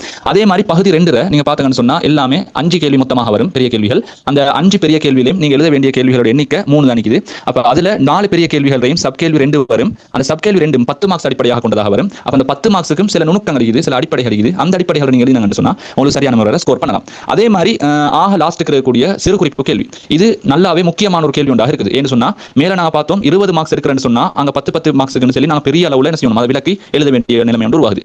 ஆனா கீழே சிறு குறிப்பை பார்த்தோம்னு சொன்னா சிறு குறிப்புன்னு சொல்றது ஒரு முக்கா பக்கத்துக்கும் எங்களோட விளக்கம் சொன்னா ஓகே, ஒரு சிறு குறிப்புக்கு ஒரு முக்கா பக்கத்துக்கும் எங்களோட விளக்கம் சொன்னா அங்க என்ன செய்யும் சொன்னா எனக்கு ஒரு சிறு குறிப்புக்கு 5 மார்க்ஸ் கிடைக்கும். அதே மாதிரி லாஸ்ட்டுக்கு 4 சிறு குறிப்பு வரும். அப்ப எனக்கு 20 மார்க்ஸ் ஸ்கோர் பண்ணிடலாம்.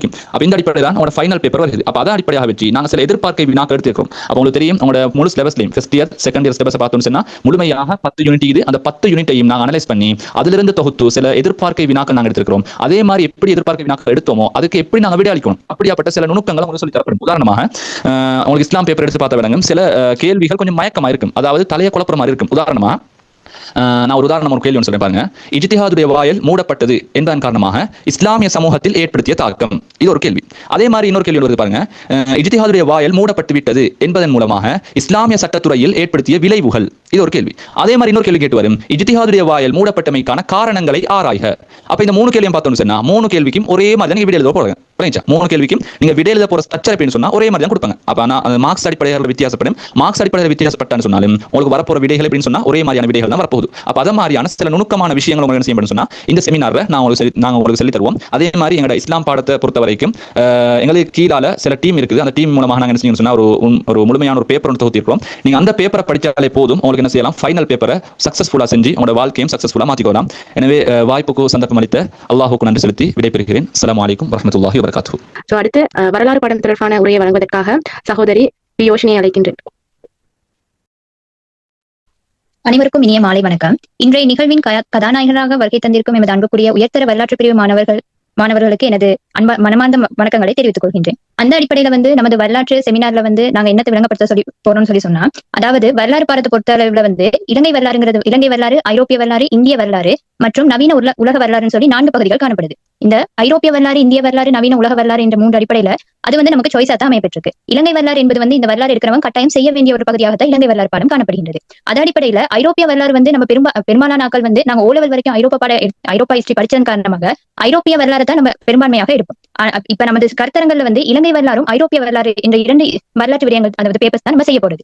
அந்த அடிப்படையில நம்ம இலங்கை வரலாறு பார்த்தோம்னு சொன்னா இதுல நமக்கு 40 பார்ட் 1ல வந்து 40 MCQ இருக்குது. அப்ப அந்த 40 MCQவும் அடுத்து வந்து பகுதி A, பகுதி B, பகுதி C இருக்கு இலங்கை வரலாறுல. அதுல பகுதி A ஆனது வந்து நம்மளுக்கு எப்பயுமே மெப் மார்க்கிங் ஆகத்தான் அமையும். பகுதி B-யும் பகுதி C-யும் வந்து பார்ட் 2 பகுதிகளாக அமையப்பட்டிருக்கும். அதன் அடிப்படையில நம்ம இந்த செமினார்ல வந்து நாங்க என்னத்தை செய்ய போறோம்னு சொன்னா இப்ப MCQல வந்து 40 கேள்விகள் இருந்தாலும் நமது வரலாற்று அதாவது பல்கலைக்கழகத்துல வரலாற்று பாடத்தை வந்து இருக்கிற எல்லா மாணவர்களும் சேர்ந்துதான் அந்த பேப்பர் வந்து MCQ பேப்பருக்கான பல கேள்விகள் அதை அனலைஸ் பண்ணி இப்ப இவ்வாறான விடயங்கள் வந்து வரும்னு சொல்லி நாங்க பார்த்து அதாவது 40 கேள்விக்கு அதிகமாக வந்து 50 கேள்விகளாக நாங்க எடுத்திருக்கோம்.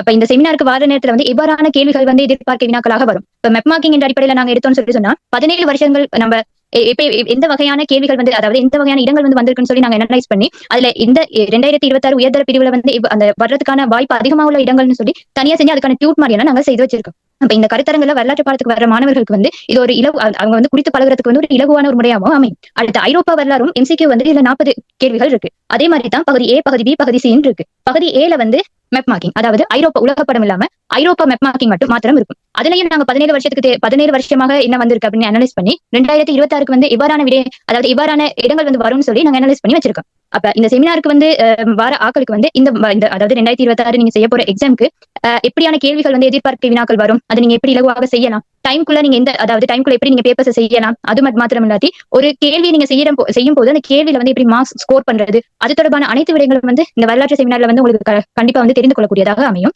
அதன் அடிப்படையில உயர்தர பரீட்சைக்கு தயாராகும் உங்களுக்கு வரலாற்று பரீட்சைக்கு ஒரு தேவையான ஒரு தெளிவான புரிதலோடும் நல்ல பெருப்பேற்றினை பெறவும் இந்த நிகழ்நிலை வகுப்பானது வந்து நிச்சயமாக ஒரு உந்துகோலாக அமையும். அந்த வகையில வந்து அனைவரும் அரிய வாய்ப்பினை தவறவிடாது கட்டாயம் கலந்து உங்களுடைய வாழ்வினை தீர்மானிக்கும் இந்த உயர்தர பரீட்சையில வந்து நீங்க வரலாற்று பாடத்துல சிறந்த பெருப்பேரை பெறறதுக்கு இந்த கட்டாயம் இந்த செமினார்ல பங்கு கொள்ளுங்கள்னு நான் கேட்டுக்கொள்கின்றேன். நன்றி. அடுத்தது வந்து இந்து நாகரிகம் தொடர்பான உரையை வழங்குவதற்காக சகோதரி கே பர்ணிகாவை அழைக்கின்றேன். வணக்கம். With all your permission bright path orientation ப்ரோக்ராம்கான ஸ்பீச்சை வந்து நான் ஸ்டார்ட் பண்றேன். இது வந்து 23-24 பேட்ச் எங்களால் வந்துட்டு ஆர்கனைஸ் பண்ணி இந்த செமினார் வந்து நாங்கள் கண்டக்ட் பண்ண போறோம். First of all Hindu civilisation அப்படிங்கிறது வந்து ஒரு ரிலிஜன் மட்டும் இல்லை, அது வந்துட்டு ஒரு தொடர்ச்சியான ஒரு வாழ்க்கை முறையை பற்றி பேசுறதுதான் இந்த இந்து சிவிலைசேஷன் அப்படிங்கிறது. ஸோ இந்த இந்து சிவிலைசேஷன் செமினாரை பொறுத்த மட்டும் 50 MCQ வந்து பேஸ் பண்ணி எடுக்கப்பட்டிருக்கு. எப்படின்னா 10 வருஷத்துக்கான பாஸ் பேப்பரை பேஸ் பண்ணி உங்களுக்கு 50 MCQ வந்து செய்யப்படும். அதே மாதிரி 6 பெரிய கேள்விகள், அதுல வந்து மொத்தம் 5 கேள்விகள் வந்துட்டு உங்களுக்கு கட்டாய கேள்வியாக வந்துட்டு கூறப்படுது. 10 வருஷங்களை பொறுத்த மட்டும் எப்படியான கேள்விகள் வரும் அப்படின்னா வேதம், ஆகமம், உபநிடதம், ராமாயணம், அப்புறம் மகாபாரதம், காலங்கள், இதுகளை பேஸ் பண்ணி உங்களுக்கு 5 கேள்விகள் வந்து எடுக்கப்படும். அந்த 5 கேள்விகள் வந்து கட்டாய கேள்விகளாக வந்துட்டு உங்களுக்கு சொல்லப்படும். அடுத்ததாக வந்துட்டு இந்த செமினாருடைய முக்கிய நோக்கம் என்ன அப்படின்னா எக்ஸாம்க்கு வந்துட்டு நம்ம ஃபேஸ் பண்ணும்போது அதுல வந்து ரூல்ஸ் இருக்கு. எப்படி ஒரு எக்ஸாம் பேப்பர் செய்யணும் அப்படிங்கிறதுக்கான சில ரூல்ஸ் இருக்கு.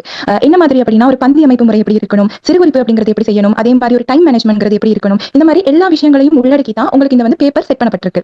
அடுத்து முக்கியமான ஒரு விஷயம் வந்து என்ன அப்படின்னா புள்ளி எவ்வாறு எடுக்கணும். இப்போ ஒவ்வொரு கொஸ்டின் நம்ம எழுதும் போது அந்த கொஸ்டின் வந்து பேஸ் பண்ணி எப்படி நமக்கான ஆன்சர் எழுதுறது. இப்போ நிறைய பிள்ளைகள் வந்து சொல்லுவாங்க நாங்க வந்து நிறைய எழுதிட்டு வந்தோம், ஆனா எங்களுக்கு வந்து மார்க்ஸ் வரல. எக்ஸாம்ல வந்து ரிசல்ட்ஸ் வரும்போது நிறைய பேருக்கான வந்து மார்க்ஸ் கிடைக்கிறது இல்லை. ஏன்னா Z-score வந்து ஈஸியா இருக்கக்கூடிய ஒரு பாடம் தான் வந்து இந்த சிவிலைசேஷன் அப்படிங்கிறது. நிறைய பேர் வந்து இந்த பாடத்தை வந்து எடுக்க மாட்டாங்க, பட் எடுக்கிறோம் அப்படின்னா அதுல வந்து ஈஸியா வந்து நமக்கு மார்க்ஸ் எடுக்கலாம். அப்ப நிறைய பேர் சொல்ற விஷயம் வந்து என்ன அப்படின்னா நாங்க எக்ஸாம்ல வந்து நிறைய எழுதணும், ஆனா எங்களுக்கு வந்து மார்க்ஸ் வரல அப்படிங்கிறதுக்கான ரீசன் என்னன்னா நீங்க எவ்வளவு எழுதுங்கிறது முக்கியம் கிடையாது, என்ன எழுதுறோம் அப்படிங்கிறது வந்து முக்கியம். இப்போ உதாரணத்துக்கு சொல்லணும் அப்படின்னா உங்களோட பார்ட் 1ல வந்து 50 MCQ வரும். இந்த 50 MCQ வந்துட்டு நீங்க மொத்தமா ஃபுல் சிலபஸை கவர் பண்ணனா மட்டும் தான் உங்களுக்கு அந்த 50 MCQ வந்து செய்யலாம். ஆனா எங்களுடைய செமினார்ல வந்துட்டு சில கேள்விகள் மேக்ஸிமம் ஒரு 35% மேல வந்துட்டு ஒரு 10 வருஷத்துல தொடர்ந்து சில கேள்விகள் வந்து கொண்டே இருக்கும். அப்ப அந்த கேள்வி அதாவது ஒரு வேதத்தை பேஸ் பண்ணி ஒரு 10 கேள்வி, அப்புறம் வந்து புராணங்களை பேஸ் பண்ணி அத்வைதம், துவைதம், இந்த மாதிரி பாடங்களை பேஸ் பண்ணி உங்களுக்கு கேள்விகள் வரும். இப்போ இதுல வந்து நீங்க ஸ்கோர் பண்ணாலே உங்களுக்கு பார்ட் 1 நீங்க பேஸ் பண்ணி ஒரு பார்ட் 1 நல்ல ஸ்கோர் பண்ணா உங்களுக்கு ஒரு நல்ல டெவலப்மெண்ட் ஒன்று பார்க்க முடியும் உங்க எக்ஸாம் பேப்பர்ல.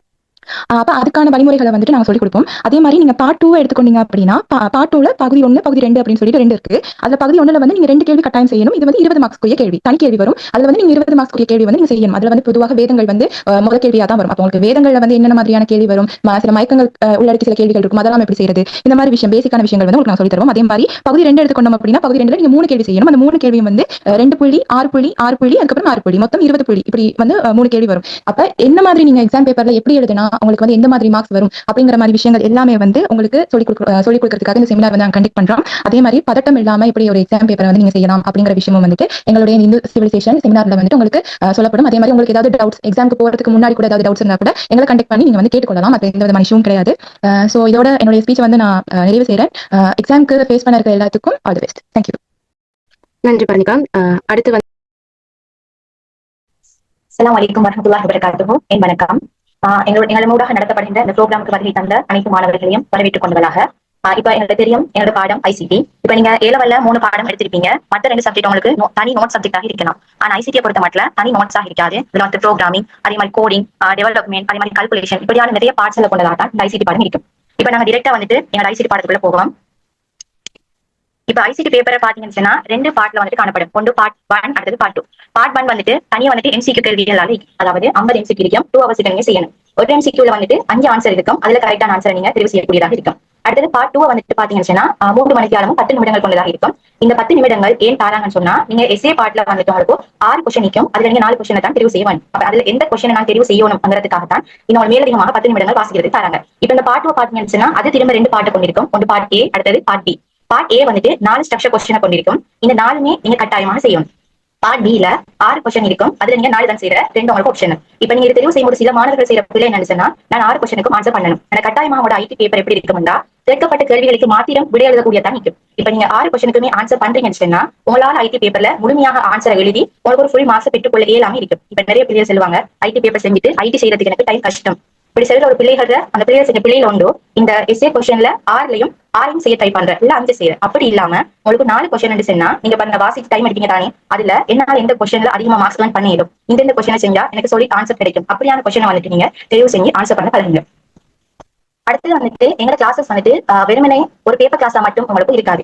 இப்ப எக்ஸாமுக்கு வர சில முக்கியமான யூனிட்ஸ்ல எந்தெந்த யூனிட்ஸ்ல இருந்து முக்கியமான கொஸ்டின் வருதோ அந்த யூனிட்ஸ் எல்லாமே உங்களுக்கு படிப்பிப்படும். இப்ப இனி இருக்கிற காலம் உங்களுக்கு மிச்சம் குறைவான காலம். இன்ஷால்லா எதிர்வரை இந்த ஆகஸ்ட் மாதம் நீங்க எக்ஸாம் சிட் பண்ண போறீங்க. சோ உங்களுக்கு இன்னும் ஒரு சான்ஸ் வந்துட்டு சில யூனிட்ஸ்ல படிக்கிறதுக்கு உங்களுக்கு கிடைக்காது. இப்ப நீங்க வெளி கிளாஸஸ் கூட போயிட்டு சில நினைக்கலாம் இப்ப சில யூனிட்ஸ் இருக்கு அதுல கால்குலேஷன் அதே மாதிரி ப்ரோக்ராமிங் இப்படியான யூனிட்ஸ் எல்லாம் நாங்க படிக்க இயலாது, மேல படிக்கிறதுக்கு ஒரு சான்ஸ் கிடைக்காது என்று சொல்லி இருக்கிற பிள்ளைகளுக்கு இந்த கிளாஸஸ் வந்துட்டு மிச்சம் ஒரு முக்கியமான ஒரு கிளாஸ், அதாவது ஃபுல் யூஸ்ஃபுல்லான ஒரு கிளாஸாக இருக்கும். இப்ப வந்து நீங்க பாத்தீங்கன்னா கன்செப்ட் ஆஃப் ஐசிடிங்கிற யூனிட்ல நாங்க டேட்டா என்ன, இன்ஃபர்மேஷன் என்ன, சிஸ்டம் என்ன, அதே மாதிரி அதுல இருக்கிற பிட் பை கால்குலேஷன் இது எல்லாமே உங்களுக்கு பேசிக்ல இருந்து படிச்சு தருவாங்க. அடுத்து வந்துட்டு இன்ட்ரோடக்ஷன் டு கம்ப்யூட்டர், இதுல ஒன் ஹியூமன் ஆர்கிடெக்சர், அதே மாதிரி கம்ப்யூட்டர் பஸ்ஸஸ், எக்ஸிக்யூட் சைக்கிள்ஸ் இது எல்லாமே உங்களுக்கு நீங்க வந்துட்டு கிளியர் பண்ணப்படும். உங்களுக்கு டவுட்ஸ் எதுவும் இருந்தாலும் நீங்க உங்க கிளாஸ்ல வந்துட்டு அவரை கேட்டு உங்களுக்கு கிளியர் பண்ணி கொள்ளக்கூடியதா தான் எங்க கிளாஸ் இருக்கும்.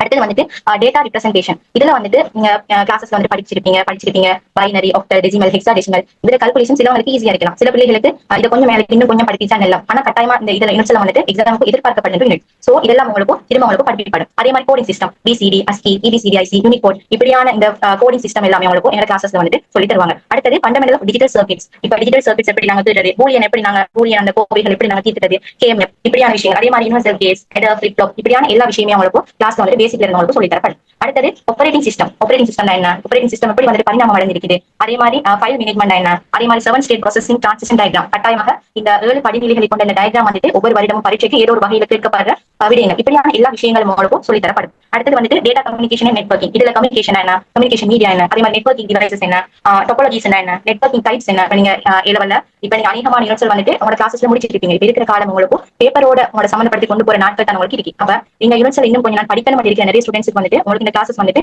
மிச்சம் ஒரு யூஸ்ஃபுல்லா இருக்கும். அதே மாதிரி நெட் ஐபி தொடர்பான கால்குலேஷன் இது இல்லாம ஏலவல் ஐசிடி பேப்பரே இருக்காது. சோ இப்படியான எல்லா யூனிட்ஸும் உங்களுக்கு இன்ஷால்லா பேசிக்ல இருந்து உங்களுக்கு சொல்லி தரப்படும். உங்களுக்கு கிளாஸ்ல ஏதும் டவுட் பிள்ளைங்க நீங்க கிளாஸ்ல கேட்டவட்ட கிளியர் பண்ணிடும். நீங்க டவுட் கேட்டா யாரும் நீங்க ஏச மாட்டாங்க, எல்லாமே உங்களுக்கு சொல்லி தருவாங்க. சோ இன்ஷால்லா எங்க கிளாஸ் வெறும் ஒரு பேப்பர் கிளாஸாக இருக்காது. உங்களோட எக்ஸாமுக்கு பேஸ் பண்ணி எது கட்டாயமாக நாங்க எக்ஸாமுக்கு படிக்கணும் இருக்கோம் அந்த வகையில தான் எங்க கிளாஸஸ் இன்ஷால்லா போகும். இப்ப நான் உங்களுக்கு எந்த சார்பில் ஒரு டிப்ஸ் சொல்லி தரேன். இப்ப இருக்கிற காலம் உங்களுக்கு நீங்க பாஸ் பேப்பர் பேஸாக கொண்டு போக வேண்டிய காலம். குறைந்தது ஒரு 5-6 வருஷம் பாஸ் பேப்பரை நீங்க மேக்ஸிமம் செய்து பாருங்க. இப்ப ஐடியை பொறுத்த மட்டும் நிறைய பேர் ஒரு கரெக்ட் எக்ஸாம் எழுதிட்டு வந்துட்டு எனக்கு டைம் போதாதுங்கிற விஷயம் கட்டாயம் எல்லாரும் சொல்லுவாங்க. ஏன்னா டைம் மேனேஜ் பண்ணி அந்த பேப்பர் வந்துட்டு செய்யப்படுறதில்ல, அது ஒரு முக்கியமான காரணம். இப்ப நீங்க எப்படி சொன்ன உதாரணத்துக்கு இன்னைக்கு நைட்டுக்கு நீங்க எடுக்கீங்க 2024 MCQ கேள்வி நான் செய்யப்படுறேன். கட்டாயமா பாஸ் பேப்பர்ஸ் வந்துட்டு ஸ்கீம் பாஸ் பேப்பர் எடுக்கிறது நல்லா. அப்ப நீங்க என்ன செய்றீங்க, உங்களுக்கு தெரியும் MCQ வந்து 2 hours பேப்பரா இருக்கும். அப்ப நீங்க செல்ஃபா அந்த 2 hours கிட்ட அந்த பேப்பர் செஞ்சு பாருங்க, செஞ்சு பார்த்துட்டு கரெக்ட் பண்ணுங்க. உங்களுக்கு என்ன பிள்ளை வருதோ அந்த பார்ட்ஸ் படிங்க. அப்படி நீங்க உங்களோட இந்த ஸ்டடி மெத்தட்ஸ் இருக்கிற நாளைக்கு கொண்டு போவீங்களா இருந்தா கட்டாயம் உங்களாலையும் ஐசிடி பாடத்துல இன்ஷால்லா ஏ பெற முடியும். அடுத்து வந்துட்டு அந்த கிளாஸஸ்ல வந்துட்டு விடாம இன்ஷால்லா ஜாயின் ஆகுங்க. உங்களுக்கு எப்ப கிளாஸ் நடக்கும் அந்த விஷயம் உங்களுக்கு இன்ஷால்லா ஷேர் பண்ணுவாங்க. அந்த டைம் படி உங்களுக்கு இன்ஷால்லா கிளாஸ் நடக்கும், ஜாயின் பண்ணிக்கொள்ளுங்க. இந்த கிளாஸ்ல ஜாயின் பண்ணி எல்லாரும் இன்ஷால்லா நல்ல பெரிய பெறணும். எல்லாரும் பல்கலைக்கழகங்களுக்கு தெரிவாக சரி இறைவனை பிரார்த்தித்துக் கொள்றேன். முக்கியமா ஐசிடி பாடம்ங்கிறது உங்களுக்கு ஏலவலோட மட்டும் முடியாது. நீங்க எது சரி ஒர்க்ஸுக்கு போனா சரி இல்ல யூனிவர்சிட்டில சரி நீங்க விரும்பாமலோ கட்டாயமாக ஐசிடி ஒரு சப்ஜெக்டாக எடுக்க வேண்டும் என்று கூறி அனைவரும் உங்களோட பரீட்சைகளை சிறந்த முறையில் எழுதி பல்கலைக்கழகங்களுக்கு தெரிவாக வர வேண்டிய இறைவனை பிரார்த்தித்துக் கொள்றேன். சந்தர்ப்பம் அளித்த அனைவருக்கும் நன்றி தெரிவித்துக் கொண்டு விடைபெறுகின்றேன். அஸ்ஸலாமு அலைக்கும் வரஹ்மத்துல்லாஹி வபரகாத்துஹு. என் வணக்கம். நன்றி. அடுத்து இஸ்லாமிய நாகரிகம் பாடம் தொடர்பான உரையை வழங்க FF ஹஸ்னாவை அழைக்கின்றேன். அனைவருக்கும் அஸ்ஸலாமு அலைக்கும் வரஹ்மத்துல்லாஹி வபரகாத்துஹு. வணக்கம்.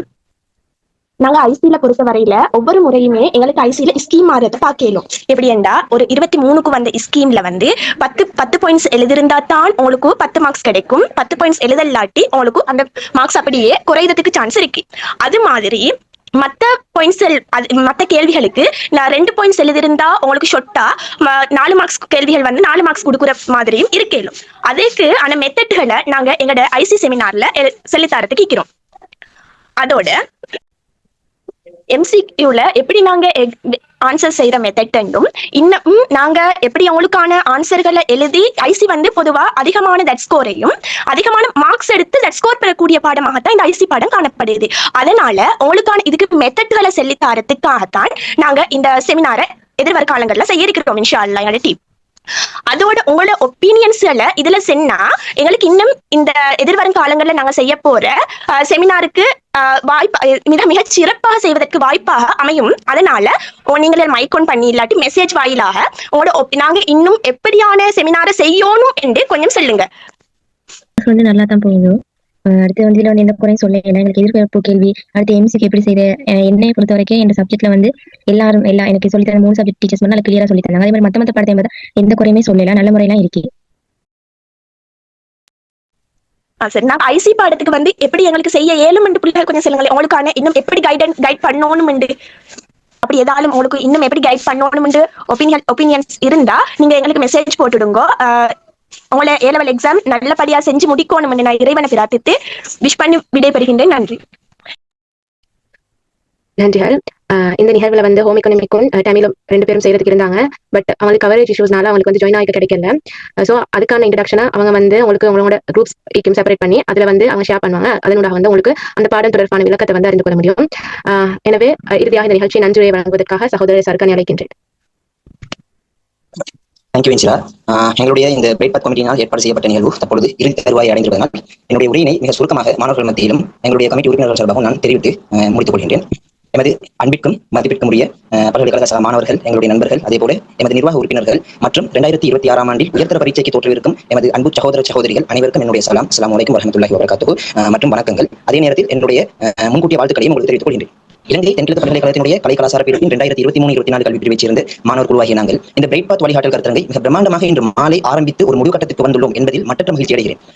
இந்த இறுதிக்கட்ட தருவாயில் இந்த நிகழ்வை எனக்கு ஏற்பாடு செய்வதற்கான அனுமதியையும் தேவையான வழிகாட்டல்களையும் வழங்கிய எமது கலை கலாசார பீடத்தினுடைய பீடாதிபதி மதிப்பிற்குரிய டீன் சார் அவர்களுக்கும் சீனியர் அசிஸ்டன்ட் ரெஜிஸ்டர் SAR அவர்களுக்கும் மேலும் எமது முயற்சிக்கு உறுதுணையாக இருந்து இந்த ஒத்துழைப்பை வழங்கிய ஸ்டூடெண்ட்ஸ் யூனியன் உறுப்பினர்களுக்கும் எனது மனமார்ந்த நன்றிகளை முதற்கண் தெரிவித்துக் கொள்கின்றோம். இந்த முதற்கட்ட ஆரம்ப விழா மிக சிறப்பான முறையிலே நடைபெற ஒத்துழைத்த அனைவருக்கும் நன்றி கூறுவது என்பது என்னுடைய கடமையாகும். இந்த திட்டம் வந்து இன்று இந்த அளவிற்கு வடிவம் பெற்று ஒரு வெற்றிகரமாக ஆரம்பிக்கப்பட்டிருக்கிறது என்றால் அதற்கு பின்னால் எங்களுடைய நிர்வாக குழு உறுப்பினர்களுடைய இரவு பகல் பாராத அந்த கடின உழைப்பும் அர்ப்பணிப்பும் மட்டுமே முக்கியமான காரணமாகும் என்பதை இவ்விடத்தில் நான் தெரிவித்துக் கொள்கின்றேன்.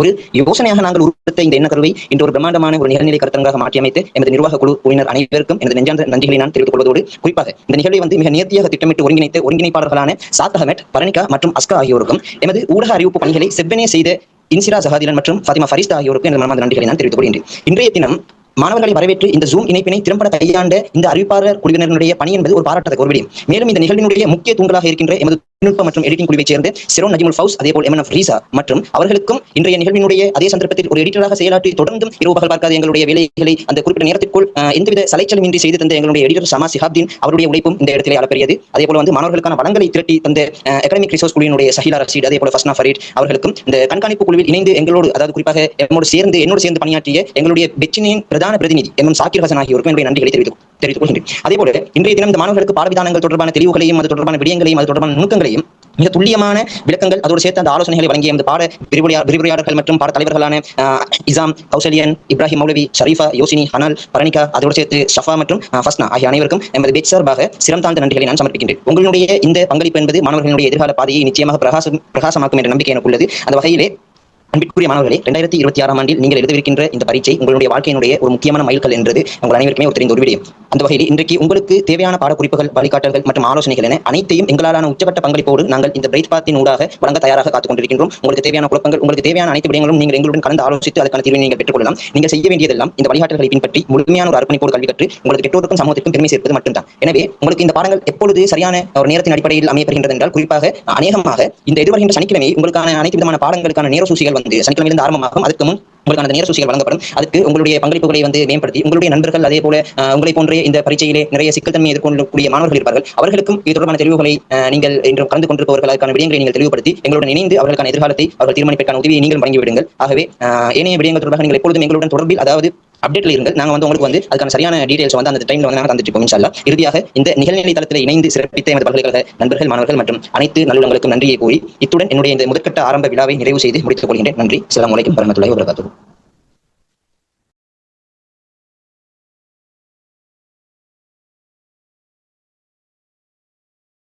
நன்றிகள்.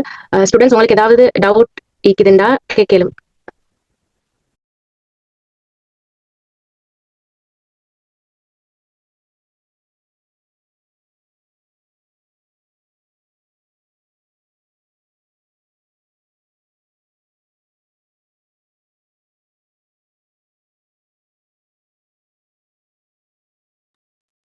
டவுட்ஸ் எதுவும் இல்லைன்னு நினைக்கிறேன். சோ இன்றைய நிகழ்ச்சியை கலந்து கொண்டு அர்த்தமுள்ளதாக்கிய அனைவருக்கும் நன்றிகளை தெரிவித்துக் கொள்கின்றேன். இந்நிகழ்வின் மூலம் பெற்ற வழிகாட்டல்கள் உங்கள் கல்வி பயணத்திற்கு ஒளிவிளக்காக அமையும் என நம்புகின்றோம். இன்று விதைக்கப்பட்ட கனவுகள் நாளைய சாதனைகளாக மலரட்டும். உங்கள் எதிர்காலம் சிறக்கவும், கல்வி பயணம் வெற்றிகரமாக அமையவும் வாழ்த்துக்களை தெரிவித்துக் கொண்டு பிரைட் பாத் திட்டத்தின் ஆரம்ப நிகழ்வை இனிதை நிறைவு செய்து கொள்கின்றோம். கனவுகளை நம்புங்கள், முயற்சிகளை தொடருங்கள், வெற்றி உங்களை தேடி வரும் என்று கூறியவளாய் விடைபெறுகின்றேன். ஜஸாக்குமுல்லாஹ் ஹைர்.